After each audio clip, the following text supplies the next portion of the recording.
नमस्कार, मैं हूं आम्यार शांडिल्य और आप देख रहे हैं लेवल अप बीपीएससी का यूट्यूब चैनल।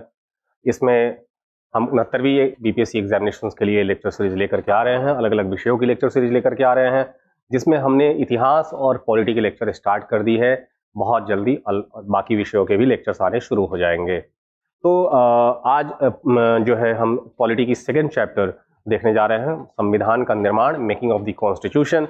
जैसे कि हम सब जानते हैं कि हम आज़ाद हो गए हैं 15 अगस्त 1947 को, लेकिन भारत में संविधान निर्माण की प्रक्रिया आज़ाद होने के बाद नहीं शुरू हुई। ये आज़ादी के पहले ही, जब ब्रिटिश शासन भारत में चल रही थी, उसी क्रम में जब ब्रिटिश शासन भारत में ट्रांसफर ऑफ पावर की प्रक्रिया में लगी हुई थी, अब उन्हें यह महसूस हो गया था कि अब भारत से उनके जाने का वक्त हो गया है, तो अब हमें ट्रांसफर ऑफ पावर, शक्तियों का जो है ट्रांसफर करना होगा भारतीयों के हाथों में। और इस क्रम में उन्होंने जो है भारत के लिए संविधान निर्माण के लिए एक सभा बनाने की जो है बात कही, और जो कैबिनेट मिशन के माध्यम से रिकमेंड किया गया, और उसी के माध्यम से, उसी का रिकमेंडेशन पे संविधान सभा का निर्माण हमारे यहाँ हुआ, जो हमारे लिए स्वतंत्र भारत का संविधान निर्माण करने वाला था। लेकिन प्रश्न ये है कि क्या कैबिनेट मिशन ने संविधान सभा का डिमांड ऐसे ही मान लिया, या इस संविधान सभा के मांग को मनवाने के लिए हमने लंबा संघर्ष किया है। इस चीज को हम देखेंगे और प्रश्नों के माध्यम से देखेंगे, और फिर हम देखेंगे संविधान सभा का कार्य क्या था। जैसे कि किसी भी लोकतांत्रिक राष्ट्र में, किसी भी लोकतांत्रिक देश में, डेमोक्रेटिक कंट्री में, जब संविधान बनाने की बात आती है, तो कोई यह एक व्यक्ति या कोई एक छोटी सी संस्था बैठ कर नहीं बना सकती। ये चूंकि संविधान स्वतंत्र एक लोकतंत्र, जनता का शासन होता है, तो जनता द्वारा चुना गया जो निकाय होगा, जनता द्वारा जो चुनी गई ऑर्गेनाइजेशन होगी, जो सभा होगी, असेंबली होगी, वही जनता की तरफ से जनता के लिए संविधान का निर्माण कर सकती है। और यही कार्य संविधान सभा का होता है कि वो जनता द्वारा, एक तो लोकतांत्रिक देशों में, राष्ट्र में जनता द्वारा वो चुनी जाती है संविधान सभा, और फिर उसके प्रतिनिधि जनता के लिए, जनता की तरफ से जो है संविधान का निर्माण करते हैं। तो भारत में भी कुछ यूं ऐसे ही प्रक्रिया अपनाने की कोशिश की गई है, लेकिन इसके ऊपर कई सारे जो है आलोचना होती हैं, कई सारी बातें होती हैं, उस पर अभी यह वक्त नहीं है हमें विचार करने का। हम सीधे आते हैं संविधान के निर्माण के क्वेश्चन में, कि कौन से क्वेश्चंस हमें पहले सॉल्व करने हैं और किस प्रकार के क्वेश्चंस एग्जामिनेशन में पूछे जा सकते हैं। हमारा टोटल आइडियाज जो है इस लेक्चर सीरीज का इस पे टिका हुआ है कि हम क्वेश्चंस ज़्यादा से ज़्यादा और अलग अलग और नए पैटर्न पे आपके सामने लेकर के आए, ताकि आपको पता हो कि 69वीं बीपीएससी एग्जामिनेशंस में किस प्रकार की प्रश्न आ सकते हैं और कैसे आप उस पर अप्रोच करें, कैसे उसको लगाएं। चलिए शुरू करते हैं आज का लेक्चर। उसके पहले आप जो है इस लेक्चर को लाइक करेंगे, सब्सक्राइब करेंगे और शेयर करेंगे, ऐसी हमारी आशा है, ऐसा हमारा जो है आपसे अपेक्षा है। चलिए शुरू करते हैं। हम आपकी अपेक्षाओं को पूरा करते हैं, आप हमारी अपेक्षाओं को पूरा कीजिए। चलिए चलते हैं हम आगे की तरफ। चले, तो क्वेश्चन क्या है, क्वेश्चन क्या है जरा सा देखें हम लोग। क्वेश्चन क्या कहता है, पहला क्वेश्चन क्या कहता है, the idea of a constituent assembly for India, the idea of a constituent assembly for India was put forward from time in 1934 by, Bharat के लिए एक संविधान सभा का विचार 1934 में मजबूती से सामने रखा गया था। किसके द्वारा रखा गया था, और क्या ये पहले व्यक्ति थे जिन्होंने संविधान सभा की मांग की? हाँ, ये पहले व्यक्ति थे। उसके पहले भारत के लिए, भारत के लोगों द्वारा संविधान बनाने की चर्चा चल रही थी, और कई ऐसे जो है मामले आए जहां पे भारतीय जो स्वतंत्रता संघर्ष के नेता हैं, उन्होंने संविधान सभा की मांग तो नहीं की, लेकिन भारतीयों के द्वारा भारत के भविष्य के लिए संविधान बनाने की बात जरूर की है। तो इस क्रम में संविधान सभा की सबसे पहले डिमांड किसने की है? इनका नाम है, एक कम्युनिस्ट नेता है, एक साम्यवादी सोच के नेता है, एम.एन. रॉय। इन्होंने सबसे पहले भारत के लिए संविधान सभा का डिमांड किया है, और नाम यदि दिखता है तो उस पर मार दीजिए, टिक कर दीजिए। ऑप्शन सी हमारा एम.एन. रॉय है। एम.एन. रॉय वो प्रथम व्यक्ति थे जिन्होंने सबसे पहले संविधान सभा की मांग की। लेकिन इसका जो है बीज, इसका जो है एक तरह से रूट कहां पर है, तो देखिए जी, 1885 में राष्ट्रीय कांग्रेस की स्थापना के साथ ही भारतीय लोगों की अपेक्षाएं बढ़ती चली गई, और भारतीय लोगों के मन में यह धारणा बनी धीरे धीरे कि हम भारतीय लोगों को अपने लिए अपना भविष्य का निर्णय करने का अधिकार है, और इसके लिए हमें अपने द्वारा जो है नीति नियम और कानून बनाने का अधिकार है, हमें अपने लिए संविधान बनाने का अधिकार है। और इसका पहला जो है रूप सब तब सामने आता है जब 1895 में बीजी तिलक, बाल गंगाधर तिलक ने जो है सबसे पहले डिमांड किया, बाल गंगाधर तिलक ने सबसे पहले डिमांड किया भारतीयों के लिए संविधान का, भारतीयों के लिए संविधान का। 1922 में हम देखेंगे, 1922 में महात्मा गांधी ने भी भारतीयों के लिए, भारतीयों द्वारा जो है संविधान बनाने की बात की है, भारतीयों द्वारा भारतीयों के लिए संविधान बनाने की बात की है, एमजी गांधी ने, महात्मा गांधी ने। ओके, दूसरे 1922 में तो ये जो है संविधान सभा की कहीं से मांग नहीं की गई थी। 1928 में हम जानते हैं नेहरू रिपोर्ट द्वारा पहली बार कोशिश की गई। 1928 में मोतीलाल नेहरू की अध्यक्षता में एक सर्वदलीय समिति जो है उसने एक नेहरू रिपोर्ट बनाया, और इस नेहरू रिपोर्ट ये पहला प्रयास था भारतीयों के द्वारा जो है अपने लिए कानून बनाने की। ये ऐसा रिपोर्ट था जिसमें पहली बार मूल अधिकार की बात की गई, पहली बार जो है भारतीयों के लिए एक कानून बनाने की बात, संविधान बनाने की बात की गई। लेकिन यहाँ भी संविधान सभा की कोई डिमांड नहीं है। तो सबसे पहले संविधान सभा की जो डिमांड है वो सबसे पहले किसने की?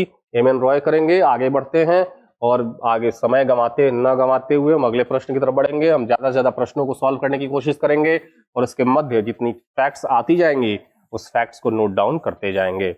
अगले क्वेश्चन की तरफ बढ़ते हैं। अगला क्वेश्चन क्या कहता है? अगला क्वेश्चन कहता है कुछ यूं, अगला कहता है in which year did the Indian National Congress for the first time demand a constituent assembly? Congress ने सबसे पहले कब डिमांड मांगी, कब जो है वो उन्होंने जो है संविधान सभा की मांग की है? तो 1934 में एम.एन. रॉय ने मांगी, 1934 में एम.एन. रॉय ने मांगी, और अगले ही साल 1935 में कांग्रेस ने भी इस डिमांड को मांग लिया। तो 1935 में हम कह सकते हैं कि 1935 में कांग्रेस ने संविधान सभा की डिमांड मानी है।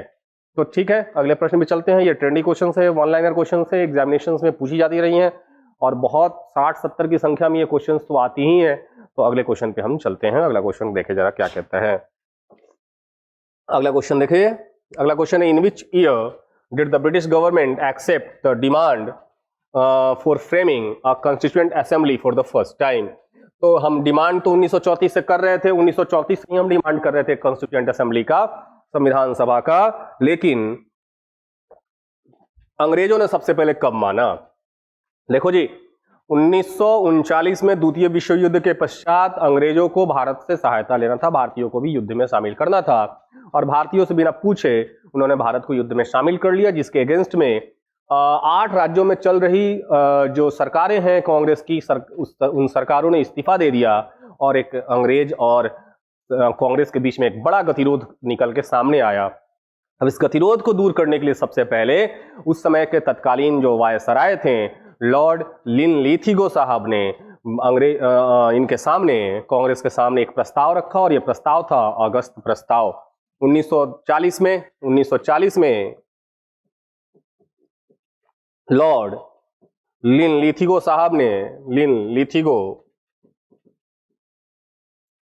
साहब ने क्या रखा? अगस्त प्रस्ताव या अगस्त ऑफर। और इस अगस्त ऑफर में ही सैद्धांतिक रूप से अगस्त प्रस्ताव में सैद्धांतिक रूप से सबसे पहले डिमांड मांगी गई।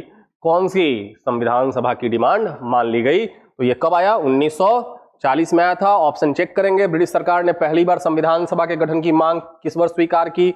1940 में सबसे पहले इन्होंने संविधान सभा की मांग स्वीकार की। उसके बाद 1942 में क्रिप्स मिशन आएगा, उसमें भी संविधान सभा की बात की जाएगी। फिर जो बेवेल प्लान आएगा 1945 में, शिमला समझौता, उसमें भी संविधान सभा की बात की जाएगी। फिर क्रिप्स मिशन आएगा, उसमें तो कैबिनेट मिशन आएगा 1946 में, उसमें तो संविधान सभा उसी के रिकमेंडेशन से, उसी के सिफारिश पे बनाई जाएगी, उन्हीं के नियमों के तहत बनाने की कोशिश की जाएगी। ठीक है, अगले क्वेश्चन पे चलते हैं। अगला क्वेश्चन क्या कहता है? अगला क्वेश्चन कहता है कि क्वेश्चन नंबर 4 क्या है? क्वेश्चन नंबर 4 कुछ यूं है, चलिए। तो 4 है कि मानता नहीं। What was the total strength of the Constituent Assembly in 1946? चलिए, तो अब संविधान सभा का जो गठन हुआ है उसके बारे में थोड़ी सी चर्चा कर ले और तब यहां पे आंसर हम करेंगे। ठीक है, चलिए। संविधान सभा, कॉन्स्टिट्यूएंट असेंबली। अब भाई देखो तो जरा, इसकी गठन किसके आधार पे हुई है? कैबिनेट मिशन के सिफारिशों के आधार पे। कैबिनेट मिशन के सिफारिशों के आधार पर। ठीक है, तो पहला तो प्रश्न यहां पे क्लियर हो जाएगा। अगर एमसीक्यू आता है तो सीधे क्लियर कि किसके आधार पे बनी है ये, कैबिनेट मिशन के सिफारिशों के आधार पे। ठीक है, इसमें था क्या? कैबिनेट मिशन की सिफारिशें थी क्या? कैबिनेट मिशन की पहली सिफारिश, प्रश्न था कि कुल सीटें कितनी हो, कितनी सीटें? तो हुआ कि जनसंख्या के आधार पे सीटों का निर्धारण, सीटों का निर्धारण संविधान सभा में सीटों का निर्धारण की कितनी सीटें हो कि किस आधार पर की जाए? जनसंख्या के आधार पर की जाए। और जनसंख्या के आधार पर जो की गई वो क्या की गई? प्रत्येक 10 लाख पर, प्रत्येक 10 लाख पर एक सीट। प्रत्येक 10 लाख पर कितनी सीटें डाली गई? एक सीट इसमें रखी गई हैं। तो उस समय लगभग हमारी जो जनसंख्या 39 करोड़ के आसपास में थी, है ना, 38 पॉइंट। तो अगर 10 लाख पर एक सीट थी तो टोटल सीट कितनी होती? 10 लाख पर एक सीट, तो 38.9 करोड़ पे कितनी सीट? तो 389 सीट्स, है ना। तो टोटल कुल सीटें कितनी निर्धारित की गई? कुल सीट 389 सीट निर्धारित की गई है जनसंख्या के आधार पे, क्योंकि उस समय लगभग हमारी जनसंख्या 39 करोड़ के आसपास में थी, 38.9 करोड़ के आसपास में थी। तो 10 लाख पर एक, तो 38.9 पर 389। अब इसमें सीटों को 3 अलग अलग फॉर्म में कैटेगराइज किया गया। ये सीटें सामान्य सीटें थीं, सामान्य। ये सीट मुस्लिमों के लिए थी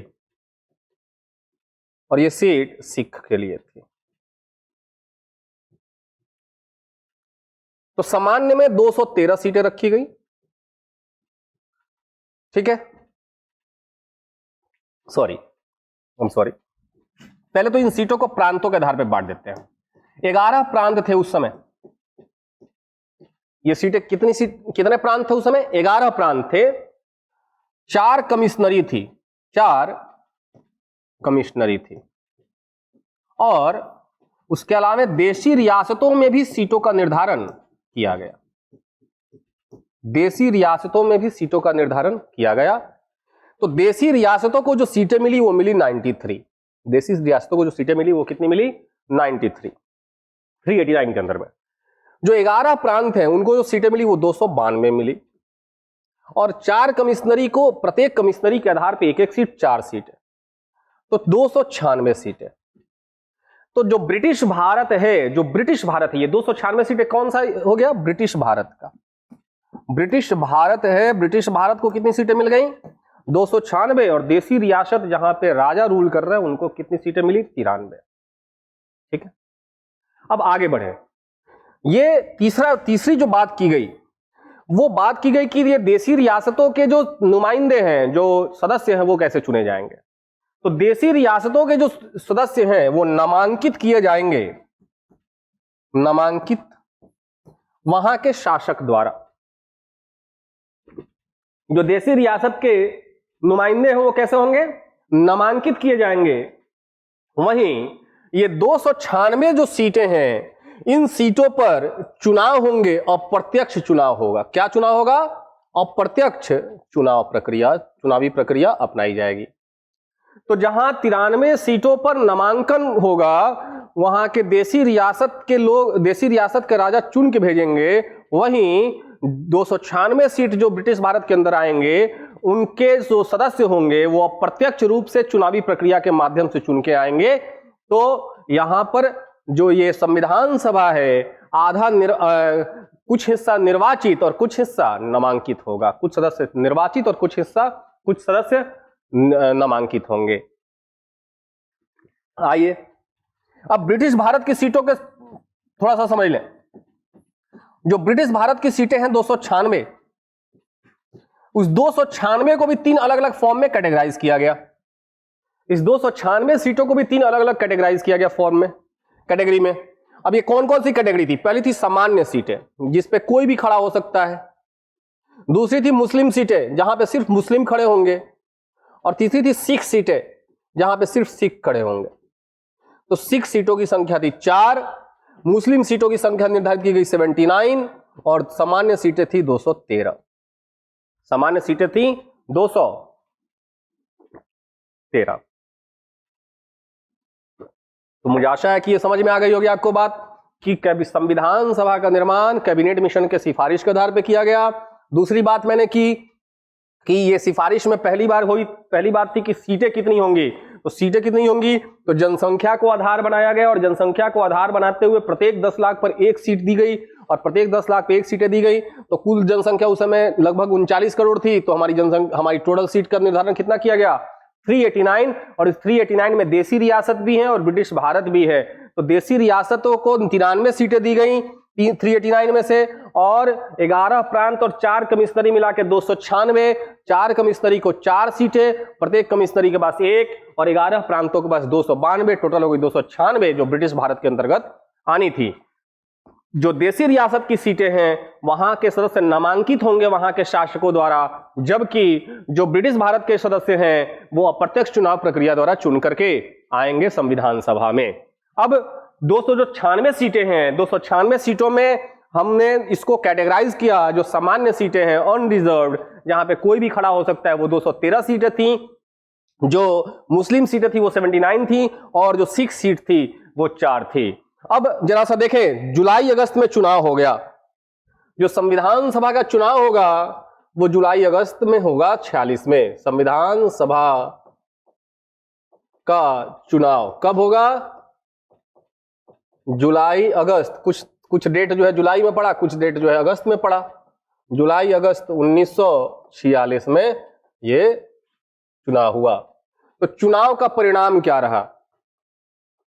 चुनाव तो सिर्फ 296 सीटों के लिए होगा। तो चुनाव परिणाम कुछ यूं रहा, 296 में से कांग्रेस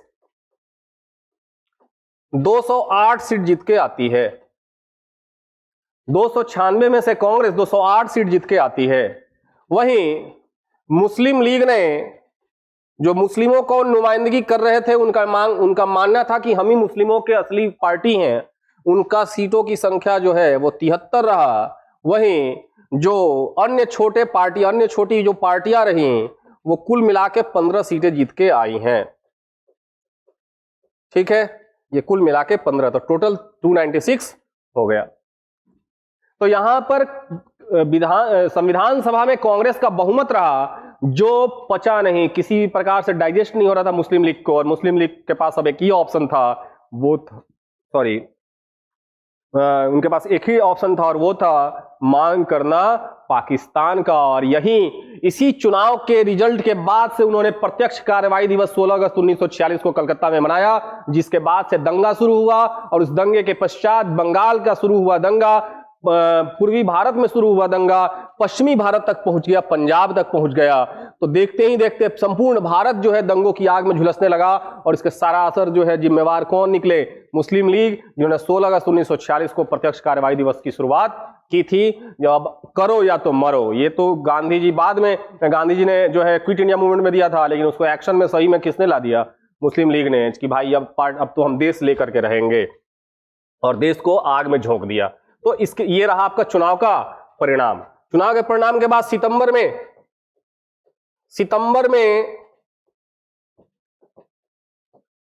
में प्रथम कैबिनेट का गठन हुआ। प्रथम कैबिनेट का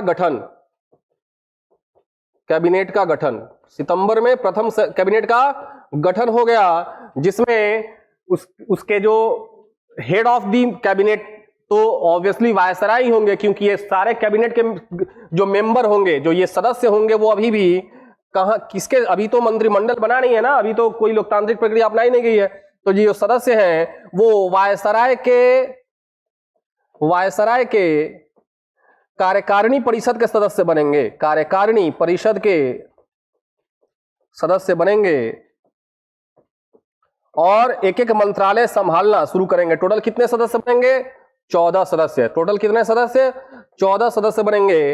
अक्टूबर में शुरुआत में मुस्लिम लीग से मान मनौवल होगा कि भाई तुम भी मंत्रिमंडल में शामिल हो जाओ, लेकिन ये मानेंगे नहीं। अक्टूबर में काफी मनाने के बाद अक्टूबर में जाकर के अक्टूबर 1946 में जाकर के ये मंत्रिमंडल के सदस्य बनेंगे। लेकिन ये मंत्रिमंडल में इनके आने का मतलब सहयोग करना नहीं था, एक तरह से मंत्रिमंडल के कार्यों में बाधा पहुंचाना था। तो इस 14 में से जो है 5 सदस्य मुस्लिम लीग के बनेंगे अक्टूबर में जाकर के। 5 सदस्य किसके होंगे?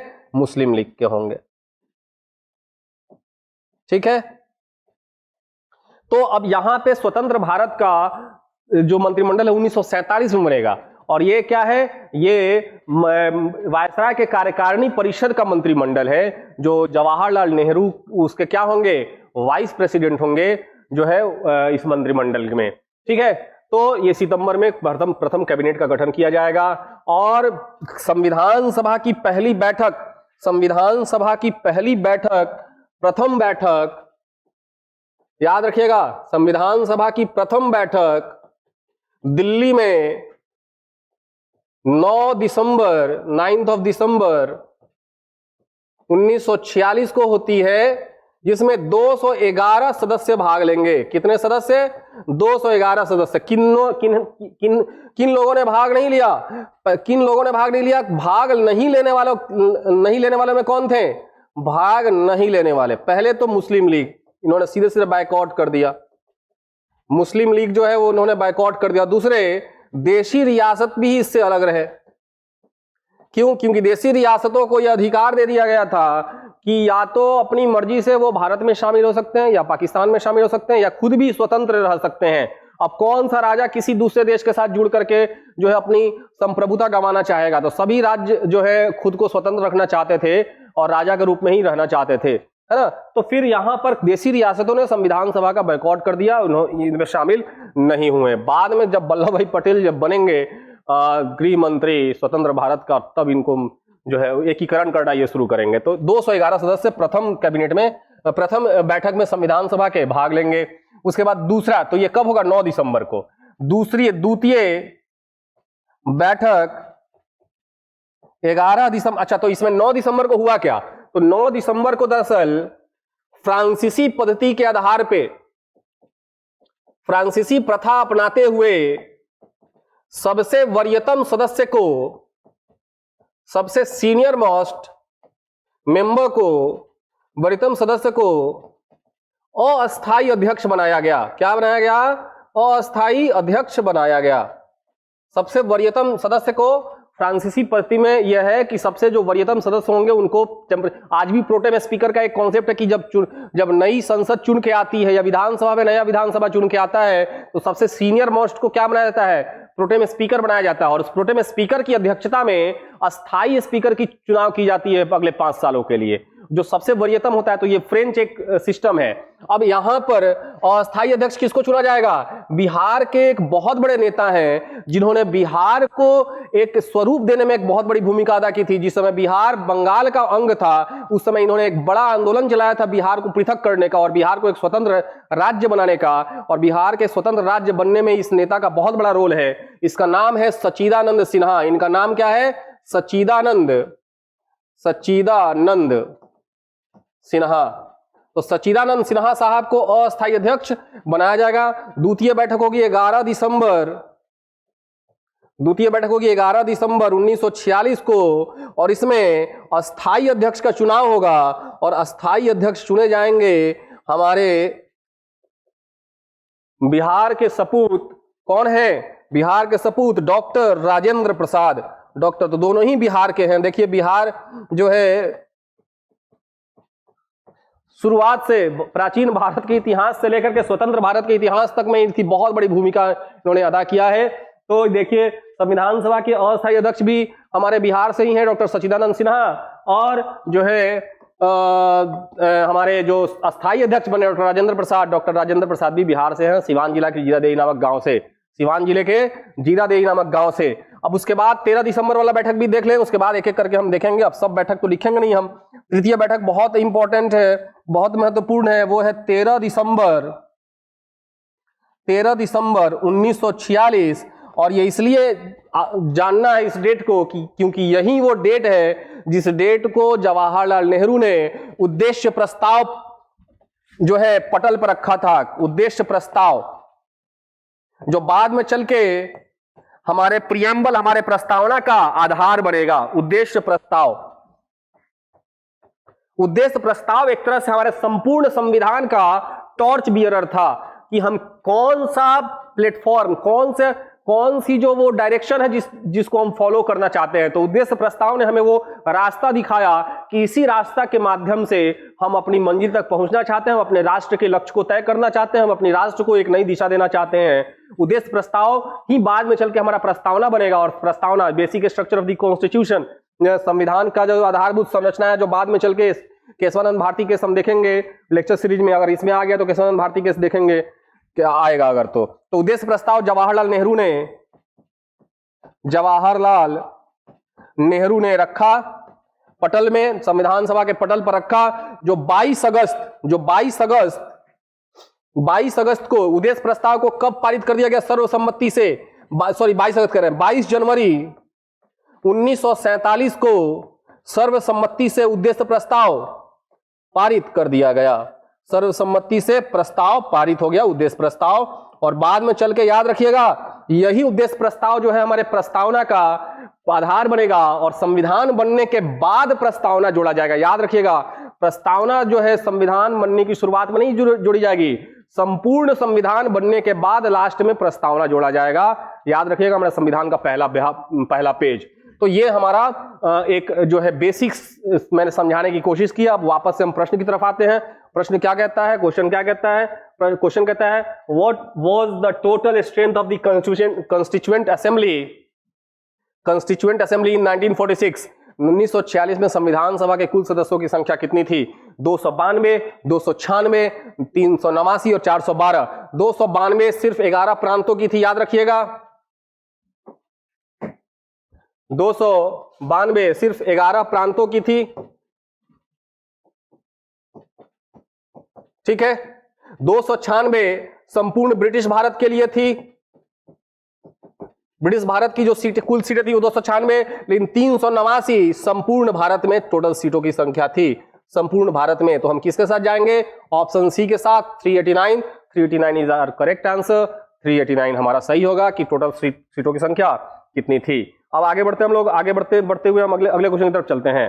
अगला क्वेश्चन क्या कहता है? अगला क्वेश्चन कह रहा है कि Which of the following was not a member of the Constituent Assembly?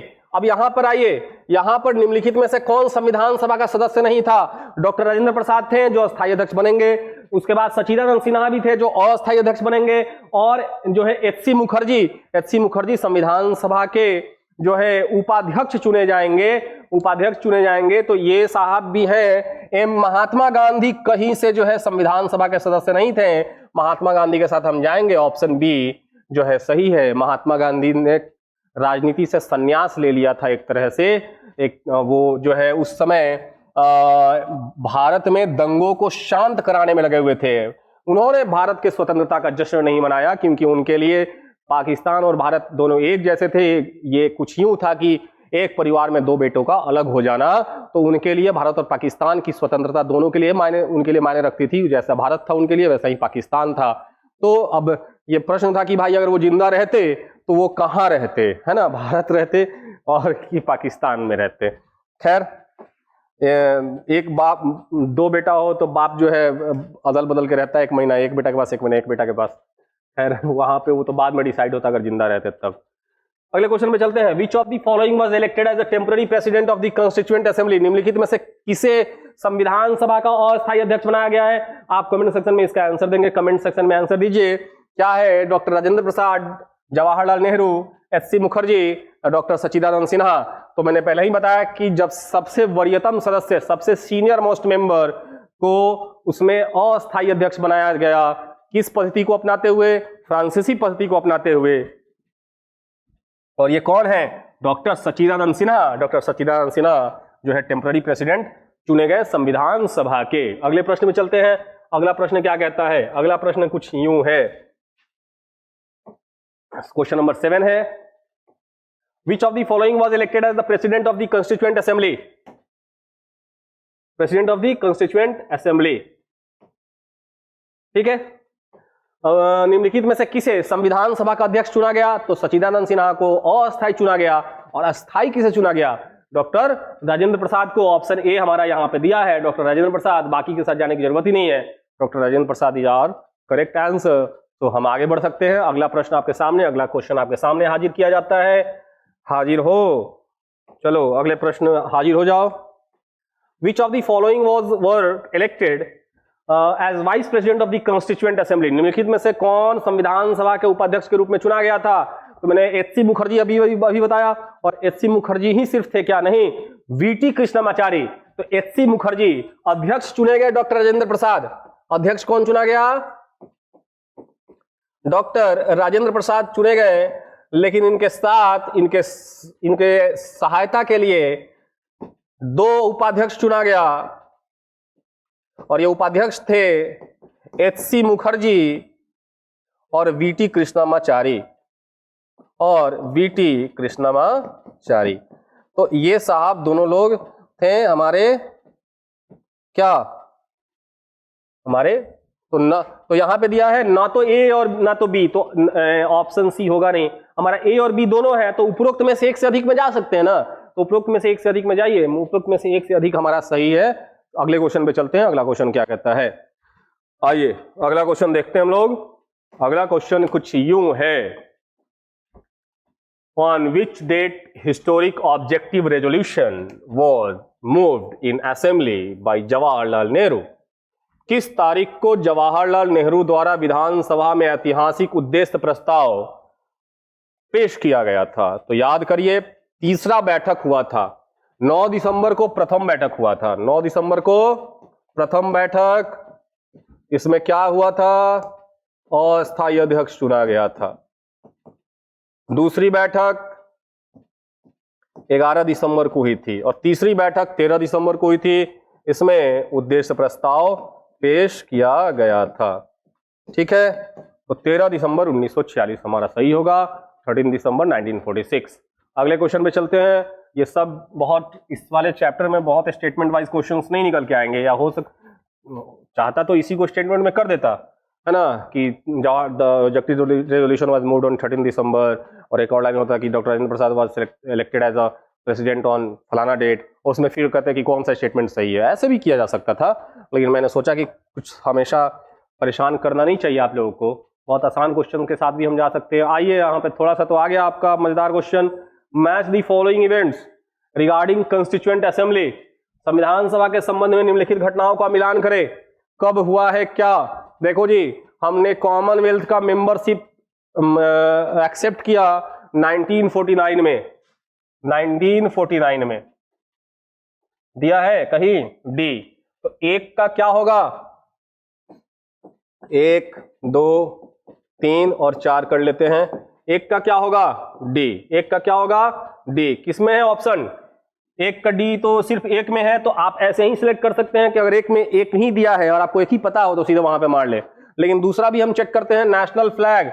National flag को हमने एक्सेप्ट किया क्योंकि हमें तो जब स्वतंत्रता होनी थी, मिलनी थी, तो हमें नेशनल फ्लैग को क्या करना था? फहराना था, होस्ट करना था। तो फिर यहाँ पे हमारे पास अगर स्वतंत्रता के पहले ही उसको सिलेक्ट करना था, तो हमारे पास 2 का क्या हो जाएगा?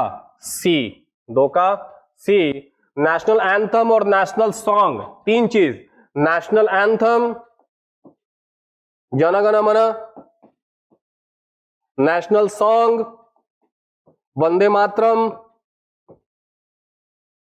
और प्रेसिडेंट का इलेक्शन, ये तीनों ही 24 जनवरी 1950 को हुई थी। ये लास्ट बैठक थी संविधान सभा की। संविधान सभा की अंतिम बैठक में 24 जनवरी 1950 को नेशनल एंथम, नेशनल सॉन्ग और प्रेसिडेंट का इलेक्शन किया गया। इसका चुनाव किया गया और इसका भी चुनाव किया गया। क्या हो जाएगा? तो ये नेशनल फ्लैग को हम क्या ले लें? नेशनल एंथम को जनवरी 24, तो दोनों ए और बी दोनों में से कुछ भी ले सकते हो तुम। तो यहाँ पे हम बी ले लेते हैं और ए ले लेते हैं। ऑप्शन सी के साथ, ऑप्शन डी के साथ जाइए। ऑप्शन डी सही है हमारा, option D is the correct answer. थोड़ा सा इसमें हमने बदलाव किया और बदलाव करना जरूरी भी था। सिर्फ ट्रेंडी क्वेश्चन देखने से क्या फायदा, कुछ अलग क्वेश्चन भी देखने को चाहिए। चलिए अगले क्वेश्चन पे चलते हैं। अगला क्वेश्चन क्या कहता है? अगला क्वेश्चन कुछ यूं है कि भाई क्वेश्चन नंबर 11 क्या कहता है? Match the following events regarding constituent assembly. Okay, संविधान सभा के संबंध में निम्नलिखित घटनाओं का मिलान करें।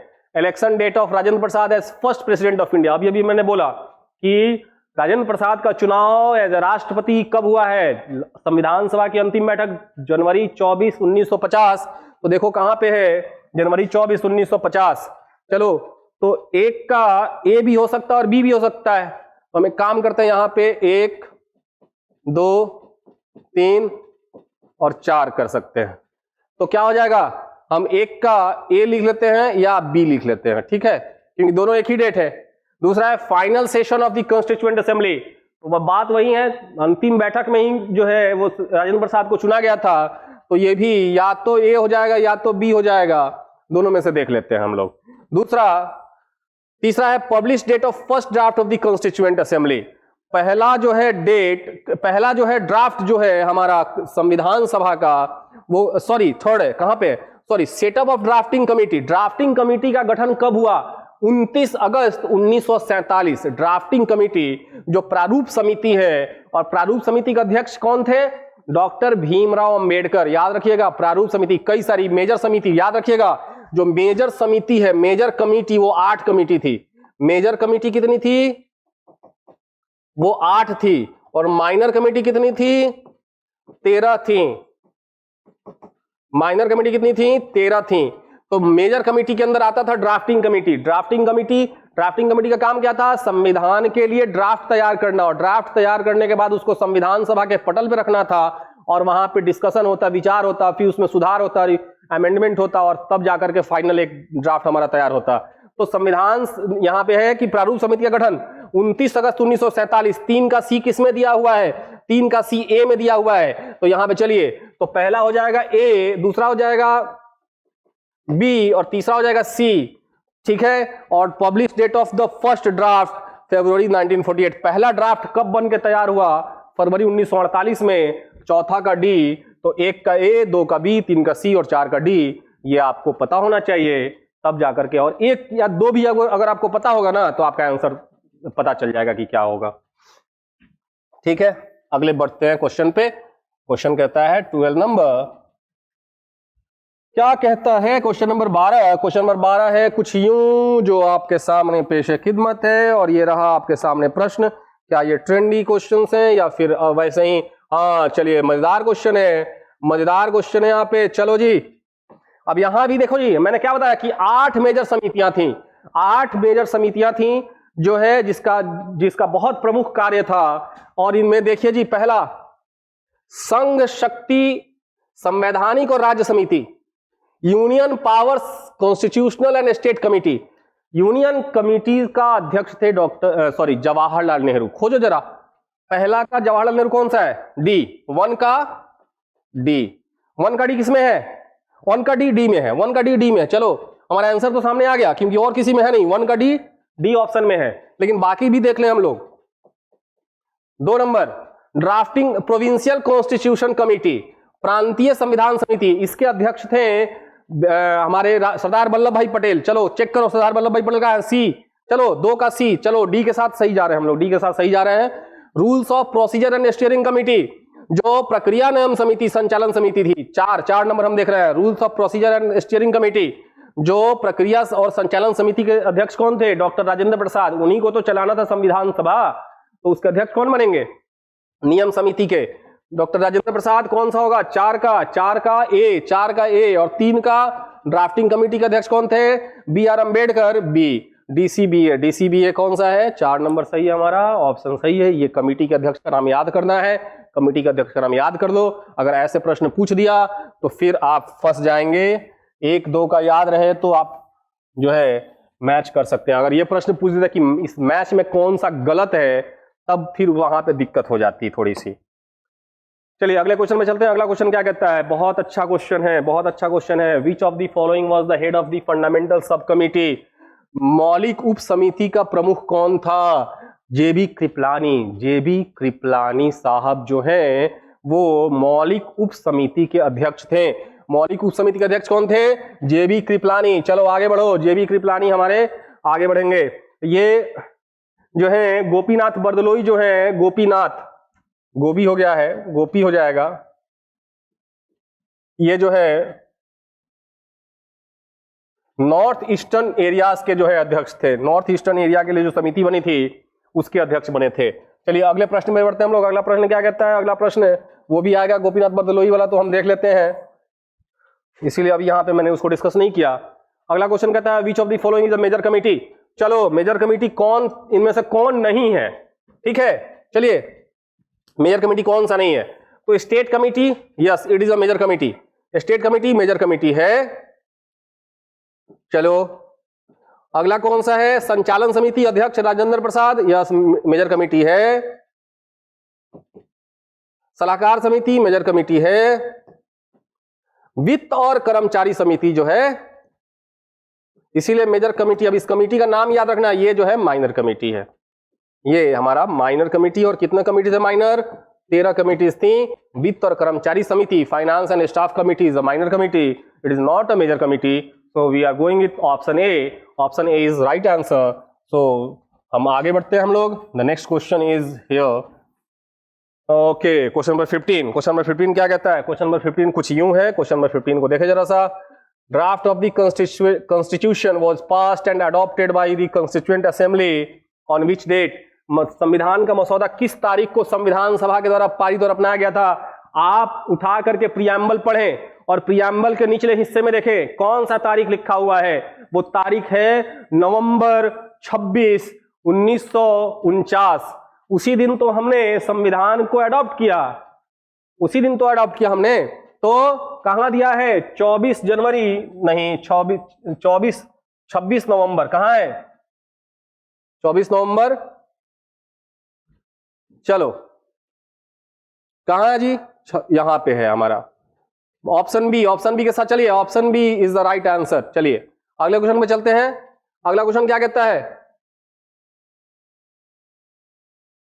अगला क्वेश्चन कहता है, अगला क्वेश्चन कुछ यूं है, अगला क्वेश्चन कुछ यूं है कि जो है question number 16, who is the father of the Indian constitution? Father of the Indian constitution, ये भाई साहब कौन नहीं जानता? भारतीय संविधान के जनक कौन है? भारतीय संविधान के जनक हमारे डॉक्टर भीमराव अंबेडकर साहब हैं, जो प्रारूप समिति के अध्यक्ष थे। प्रारूप समिति के अध्यक्ष जो है वो भारतीय संविधान के जनक कहलाए। तो डॉक्टर भीमराव अंबेडकर के साथ हम जाना चाहेंगे। इसमें कुछ नहीं रखा है, बहुत आसान क्वेश्चन है। ये क्वेश्चन पूछ दे ऐसे ही तो कोई दिक्कत नहीं है, नहीं पूछना चाहिए ऐसे क्वेश्चंस को, लेकिन फिर भी मैंने इसमें डाल दिया था। चलिए क्वेश्चन पे चलते हैं। अगला क्वेश्चन क्या कहता है? अगला क्वेश्चन है first time Purna Swaraj was declared on which date? पहली बार पूर्ण स्वराज्य दिवस किस तारीख को मनाया गया? देखो जी 1928 में नेहरू रिपोर्ट आई।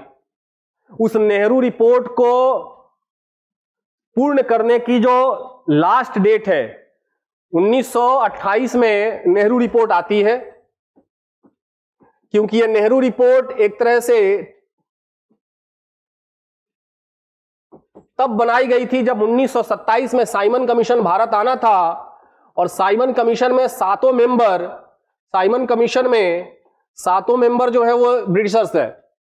और ये इसमें एक भी इंडियन को नहीं डाला गया, जिसका विरोध भारत में जम के हुआ कि एक भी इंडियंस क्यों नहीं है इसमें, क्योंकि भारत के भविष्य का निर्णय करना और एक भी भारतीय है नहीं इसमें। तो वहां के जो भारत सचिव हैं, इंडियन सेक्रेटरी हैं बर्कनहेड, इंडियन सेक्रेटरी जो हैं बर्कनहेड, इन्होंने भारतीय नेताओं को एक चुनौती दे दिया कि यदि आप में इतनी काबिलियत है तो सर्वसम्मति से एक संविधान बना के दिखाइए अपने लिए, जिसको भारतीय राष्ट्रीय कांग्रेस ने चुनौती के रूप में लिया।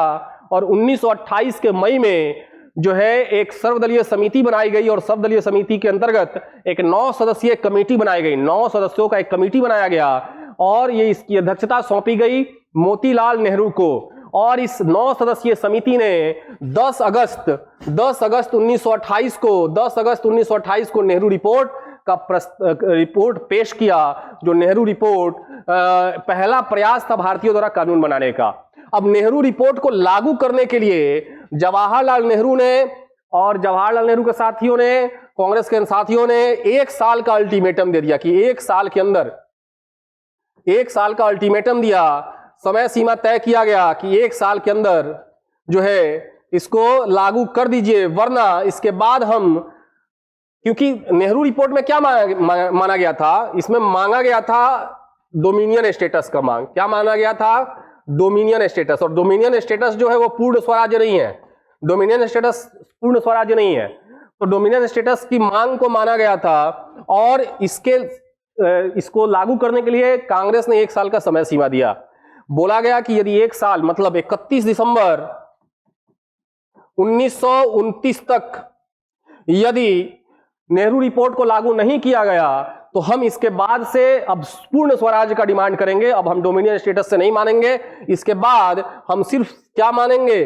पूर्ण स्वराज्य का मांग करेंगे। तो पूर्ण स्वराज्य, अब तो 31 अगस्त का डेट बीत गया। आप बहुत फेमस एक कांग्रेस का अधिवेशन है 1929 का लाहौर अधिवेशन, और लाहौर अधिवेशन की अध्यक्षता, लाहौर अधिवेशन हुआ 1929 में, जिसकी अध्यक्षता जवाहरलाल नेहरू ने की। और जवाहरलाल नेहरू ने एक बार अंग्रेजों को फिर से याद दिलाया कि 3 दिन बाद, ये 27 दिसंबर से स्टार्ट हुआ कि 31 दिसंबर को आपका अल्टीमेटम पूरा हो रहा है, आपका समय सीमा पूरा हो रहा है। यदि 31 दिसंबर को आपने नहीं पूरा किया हमारा डिमांड, तो हम यहां से अब पूर्ण स्वराज्य की डिमांड करेंगे। और वही हुआ, अंग्रेजों ने इनके बातों पर ध्यान नहीं दिया, पूर्ण स्वराज्य की बात जो है यहीं से मानी स्टार्ट होगी। तो 31 दिसंबर 1929 को रावी नदी के तट पर कांग्रेस के अध्यक्ष होने के नाते जवाहरलाल नेहरू ने भारतीय झंडा फहरा दिया और यह अनाउंस किया गया कि आने वाले 26 जनवरी जो 1930 में, आने वाले 26 जनवरी 1930 को हम प्रत्येक साल, वहां से प्रत्येक साल हम क्या मनाएंगे? अब स्वाधीनता दिवस मनाएंगे और स्वाधीनता दिवस और यहीं से पूर्ण स्वराज्य की मांग शुरू होगी। अब प्रश्न यहां पे बनता है कि पहली बार पूर्ण स्वराज्य दिवस किस तारीख को मनाया गया? यह स्वाधीनता दिवस ही पूर्ण स्वराज्य दिवस था। तो अब यहां पे आंसर खोज लीजिए, क्या है? जनवरी 26, 1930, 26 जनवरी। और यही कारण है कि जब भारत स्वतंत्र हुआ और वो अगस्त में स्वतंत्र हुआ और हम मनाते आ रहे थे 26 जनवरी को, तो जब हमारा संविधान बनकर तैयार हुआ तो इस दिन की महत्ता को दिखाने के लिए हमने संविधान को लागू किया। किस तारीख को? 26 जनवरी से लागू किया। और तभी से हम गणतंत्र दिवस तभी से मनाते हैं। अगले प्रश्न पे आते हैं। अगला प्रश्न क्या कहता है? क्वेश्चन नंबर 17 कहता है कुछ यूं, ठीक है। तो 17 नंबर क्वेश्चन क्या है? चलिए, ओके, तो ये रहा आपके सामने 17 नंबर क्वेश्चन के बाद 18 नंबर क्वेश्चन। 18 नंबर क्वेश्चन देख लो भाई, देखो क्या कहता है। Who coined the new name of drafting committee as a drifting committee? इसने आलोचना की कि अधिक समय लेने वाली प्रारूपण के लिए प्रारूपण समिति को नया नाम ड्रिफ्टिंग कमेटी किसने दिया? ये सीधा नाम याद रख लो, नजीरुद्दीन अहमद ने ड्राफ्टिंग कमेटी को क्या कहा है? ड्रिफ्टिंग कमेटी कहा है। याद रखिएगा कि ड्राफ्टिंग कमेटी को ड्रिफ्टिंग कमेटी किसने कहा है? नजीरुद्दीन अहमद ने इसे कहा है। चलिए अगले क्वेश्चन पे चलते हैं। सब क्वेश्चन पे जो है कॉन्सेप्ट नहीं निकल के आता, सीधे हम नाम याद रखेंगे, ठीक है। अब ये आलोचना वाली बात हम समझेंगे कि आलोचना जब किया जा रहा है किस आधार पे किया जा रहा है। संविधान सभा की आलोचना को कई आधारों पर आलोचना किया जाएगा संविधान सभा को। तो ये जो है अगले क्वेश्चन पे चलते हैं।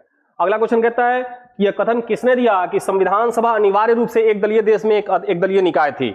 यह कथन किसने दिया कि संविधान सभा अनिवार्य रूप से एक दलीय देश में एक दलीय निकाय थी? ये जो है कथन देने वाले हैं ग्रैनविल ऑस्टिन। ये जो है कथन किसका है? ग्रैनविल ऑस्टिन का ये कथन है। ग्रैनविल ऑस्टिन साहब ने ये स्टेटमेंट दिया है कि संविधान सभा अनिवार्य रूप से एक दलीय देश में एक दलीय निकाय थी, ठीक है। तो बढ़ते अगले क्वेश्चन पे। अगला क्वेश्चन क्या कहता है? 20 नंबर क्वेश्चन। ग्रैनविल ऑस्टिन ने कहा कि संविधान सभा अनिवार्य रूप से एक दलीय देश में एक दलीय निकाय थी। क्वेश्चन नंबर 20 क्या कहता है, स्टेटमेंट के क्वेश्चन सब आते हैं एग्जाम में, स्टेटमेंट के क्वेश्चन आते हैं एग्जाम में। तो स्टेटमेंट का क्वेश्चन कुछ यूं है कि आपने देख लिया स्टेटमेंट के क्वेश्चन, वक्तव्य कथन, कथन पूछता है एग्जाम में। अच्छा, अगला क्वेश्चन है कि यह कथन किसने दिया, यह कथन किसने दिया कि संविधान सभा भारत में केवल एक प्रमुख समुदाय का जो है प्रतिनिधित्व करती है। ये विंस्टन चर्चिल ने कहा है कि the constituent assembly represent only one major community in India, that is the Hindu. इन्होंने ये इंडिकेट करने की कोशिश की है चर्चिल ने कि सिर्फ हिंदुओं का दल है, हिंदुओं द्वारा बनाया गया ये जो है संविधान सभा है, इसमें मुस्लिम और बाकी जो है धर्मों को कहीं से कोई प्रतिनिधित्व नहीं मिला, और ये सरासर गलत है। इसमें सभी को उचित प्रतिनिधित्व मिला है। इसमें जितने जो है जनसंख्या के हिसाब से, जनसंख्या के प्रतिशत के हिसाब से इसमें हिंदू भी हैं, मुस्लिम्स भी हैं, सिख भी हैं, ईसाई भी हैं, एंग्लो इंडियंस भी हैं, सभी महिलाएं भी हैं, दलित भी हैं, है ना, ओबीसीज भी हैं। अब सारे लोगों को इसमें समाहित करने की कोशिश की गई है। तो ये जो है आलोचना कहीं से भी उचित नहीं था, और चर्चिल तो घृणा ही करता था भारतीयों से घृणा करता था, है ना। तो ये जो है किसने कहा, संविधान सभा भारत में केवल एक प्रमुख समुदाय का प्रतिनिधित्व करती है, विंस्टन चर्चिल ने कहा है। अगले प्रश्न पे चलते हैं। अगला प्रश्न क्या है, अगला प्रश्न कुछ यूं है, क्वेश्चन नंबर 21। क्वेश्चन नंबर 21 कहता है कि the constitutional adviser to the constituent assembly was, भारतीय संविधान सभा के संवैधानिक सलाहकार कौन थे, ये साहब थे बी.एन. राव। बी.एन. राव, इन्होंने 60 से अधिक देशों की संविधान को पढ़ा और भारत के लिए एक नया स्वरूप, नया प्रारूप बना के दिया। हमारे संविधान ड्राफ्टिंग कमेटी के सामने नई नई आइडियाज रखी, और समय समय पे जो हमारे ड्राफ्टिंग कमेटी को सलाह देते रहे। और जितने भी समितियां रही, जितनी भी 8 और 13 जो समितियां बनी हैं, मेजर और माइनर, उन सभी समितियों में इनका बहुत बड़ा योगदान रहा, बहुत बड़ा जो है इन्होंने एक अपना भूमिका अदा किया है, एक रोल प्ले किया है। तो बी.एन. राव साहब हमारे क्या थे, संवैधानिक सलाहकार थे। अगले प्रश्न पे बढ़ते हैं। अगला प्रश्न क्या कहता है, 22 number question in fact, who among the following were the members of the drafting committee in the constituent assembly. निम्नलिखित में से कौन संविधान सभा के प्रारूप समिति के सदस्य थे। तो प्रारूप समिति के सदस्य थे, तो प्रारूप समिति के सदस्य में हम आइए देखें जरा सा कि भाई कौन थे। देखो जी, 2 आदमी को हटा दो, जवाहरलाल नेहरू प्रारूप समिति के सदस्य नहीं थे, और सरदार पटेल प्रारूप समिति के सदस्य नहीं थे। तो जवाहरलाल नेहरू नहीं थे और सरदार पटेल नहीं थे। कौन थे, एन गोपालास्वामी अयंगर। एन गोपालास्वामी अयंगर नहीं वर्ड यूज किया है मैंने यहाँ पे, एन गोपालास्वामी सिर्फ मैंने लिख दिया, और अलादी कृष्ण स्वामी अय्यर, है ना, ये दोनों ही प्रारूप समिति के सदस्य थे। 1 और 3 कहां है, 1 और 3 ऑप्शन सी में है। 1 और 3 सी के साथ जाइए, 1 and 3 एन गोपालास्वामी अयंगर और Alladi Krishnaswami Iyer was the part of drafting committee. तो अगले प्रश्न पे हम बढ़ सकते हैं। टोटल ड्राफ्टिंग कमेटी में 29 अगस्त, जान लीजिए ड्राफ्टिंग कमेटी का गठन कब हुआ, 29 अगस्त 1947, और इसमें टोटल कितने मेंबर थे, 7 मेंबर्स थे। इसमें टोटल कितने मेंबर्स थे, 7 मेंबर्स थे, जिसमें कुछ प्रमुख नाम कौन हो गए, एन गोपालास्वामी अयंगर, अलादी कृष्ण स्वामी अय्यर, एक बी.आर. अम्बेडकर, के मुंशी,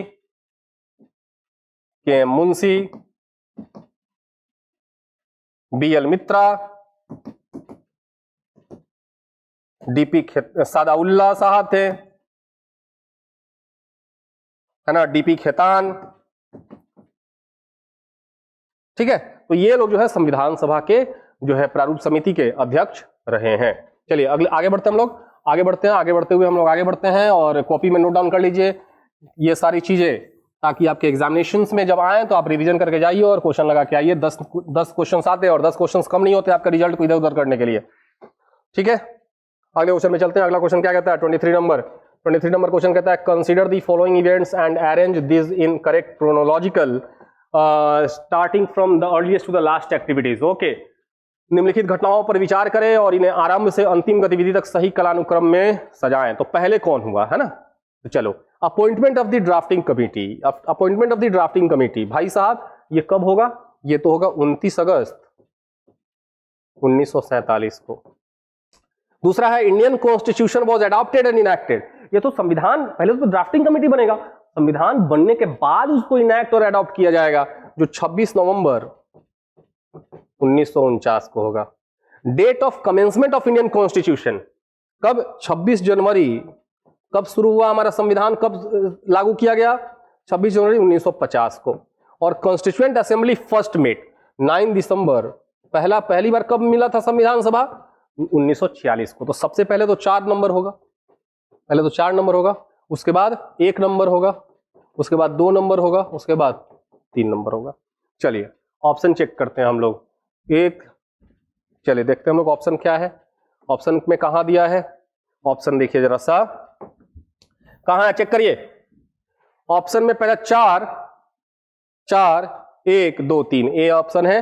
पहले आप 4 1 2 3 पहले संविधान सभा की मीटिंग हुई, फिर ड्राफ्टिंग कमेटी बना, फिर हमने उसको अडॉप्ट किया, इनैक्ट किया, और तब हमने उसको लागू किया। तो चलिए आगे बढ़ते हैं हम लोग। आगे बढ़ते हैं के क्रम में हम अगले क्वेश्चन को देखते हैं। अगला क्वेश्चन क्या कहता है? अगला क्वेश्चन कहता है, क्वेश्चन नंबर 24 क्या कहता है? क्वेश्चन नंबर 24 आपके सामने है कि who gave the statement that the constituent assembly is a body of Hindus. यह कथन किसने दिया है कि संविधान सभा हिंदुओं की संस्था है? तो ऑप्शन ए है नजीरुद्दीन अहमद, नहीं ये साहब नहीं थे। ग्रॉनविल ऑस्टिन, ये साहब भी नहीं थे। लॉर्ड विस्काउंट साइमन और विंस्टन चर्चिल। विंस्टन चर्चिल ने ये जरूर कहा है कि एक बड़े समुदाय से संबंध रखता है ये हिंदुओं का संस्था, सॉरी ये संविधान सभा, लेकिन ये स्पष्ट रूप से हिंदुओं की संस्था किसने कही है? तो लॉर्ड विस्काउंट साइमन। लॉर्ड विस्काउंट साइमन ने जो है इसे कहा है हिंदुओं की संस्था। तो हिंदुओं की संस्था लॉर्ड सी में चलेंगे। लॉर्ड विस्काउंट साइमन ने इसे हिंदुओं की संस्था कहा है। चलते हैं अगले क्वेश्चन में। क्वेश्चन नंबर 25 क्या कहता है? देखें जरा सा। विच of the following was the head of the minority सब कमिटी?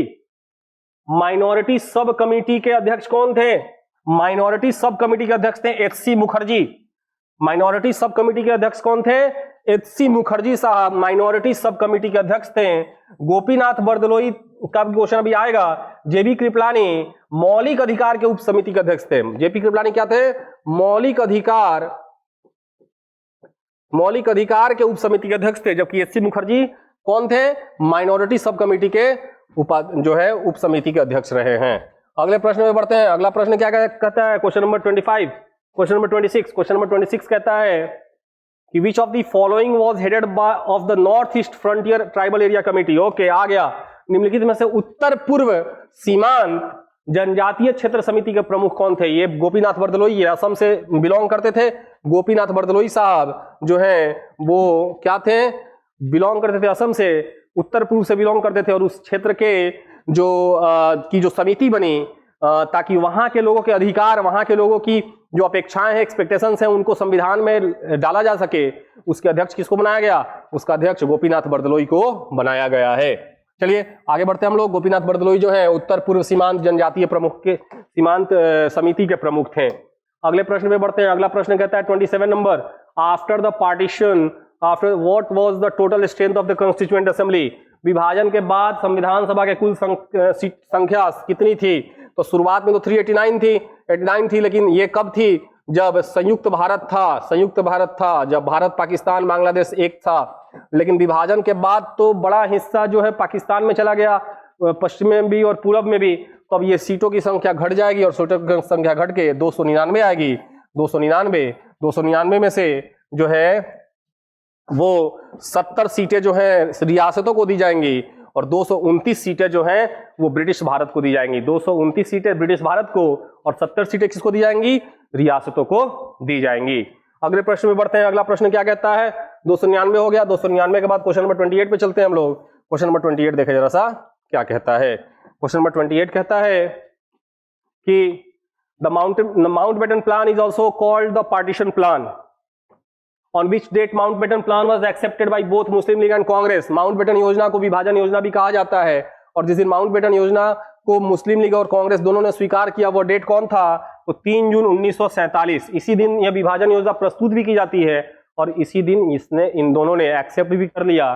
तो 3 जून 1947 को माउंटबेटन योजना आया, और उसी दिन कांग्रेस और मुस्लिम लीग ने एक्सेप्ट कर लिया। तो 3 जून 1947 हमारा सही आंसर। क्वेश्चन नंबर 29 में चलते हैं। क्वेश्चन नंबर 29 क्या कहता है? क्वेश्चन नंबर 29 कहता है on which date historic objective resolution was adopted? Okay, तो 13 दिसंबर 1946 को यह प्रस्ताव आया। किस चीज का? उद्देश्य प्रस्ताव। और उद्देश्य प्रस्ताव आया, और उद्देश्य प्रस्ताव को पारित कब किया गया?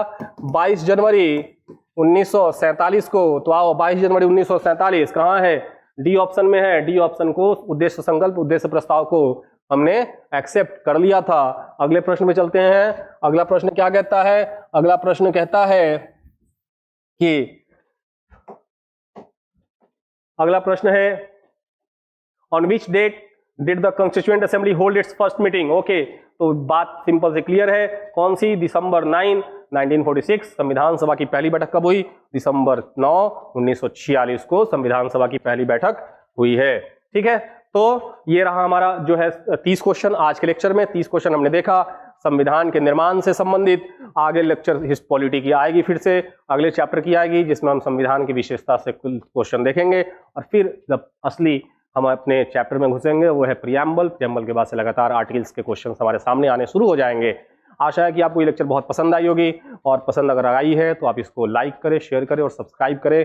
और सब्सक्राइब करते वक्त आप नोटिफिकेशन का बेल आइकन दबा दें, ताकि जब भी लेक्चर आए तो आपको लेक्चर मिलता रहे। मिलते हैं हम लोग अगले लेक्चर में, तब तक के लिए विदा, धन्यवाद, थैंक यू सो मच। चलिए।